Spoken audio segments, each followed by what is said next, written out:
కూడా యాస ఉంటుందండి. ఎలాగ నేను ఆశీర్వదించబడాలి, ఎలా అభివృద్ధి పొందాలి అని ఏదేదో శతప్రయత్నాలు, వాళ్ళకు తోచిన ప్రయత్నాలు ఎన్నో చేస్తుంటారు. నేను కొన్ని మాత్రమే టూకీగా మీకు జ్ఞాపకం చేస్తున్నా అంతే. కానీ ఇక్కడ అబ్రహాముతో దేవుడు చెప్తాడు. అబ్రహాము ఎలా దీవించబడ్డాడో మీకు తెలుసు కదా. దీవెన ఎలాగా దేవుడు అతనికి అనుగ్రహించాడో నేను మీకు కొత్తగా చెప్పాల్సిన అవసరం లేదు కదా. ఇంత గొప్ప దీవెన అబ్రహాముకి కలగడానికి దేవుడు చెప్పింది ఒకటే, నీవు నా సన్నిధిలో నిందారహితంగా గనక బ్రతకగలిగితే ఇంకా నువ్వు వేరే దాని మీద దృష్టి పెట్టాల్సిన అవసరం లేదు. నువ్వు వేరే వ్యాపకం మీరు పెట్టుకోవాల్సిన అవసరం లేదు.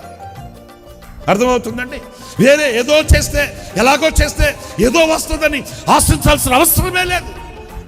మీరు దేవుని సన్నిధిలో ఎలా ఉన్నారు, ఆయన కన్ను దృష్టికి, ఆయన దృష్టిలో, ఆయన మనస్సులో, ఆయన హృదయంలో మీరు ఎలా ఉన్నారు? ఈ రోజున ఈ మొదటి దినాన మీరు చేయవలసిందే, మీరు చేయాల్సిందే. అయ్యా దూరం నుంచి వచ్చాను, 2 సార్లు ఎత్తి పెట్టి ప్రార్థన చేయ.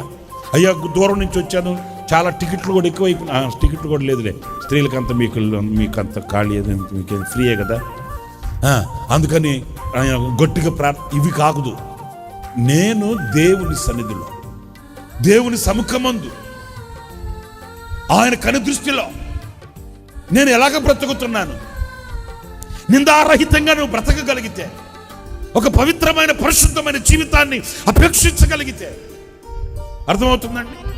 చాలా మంది అంటే మనలో కొంతమంది సంవత్సరాల తరబడి దేవుడి మందిరానికి వస్తారు, కానీ నిర్దోషత్వం కలిగి పవిత్రంగా పరిశుద్ధంగా జీవించడానికి, బాప్తిసం పొంది క్రీస్తుని ధరించుకోవడానికి ఇష్టపడరండి.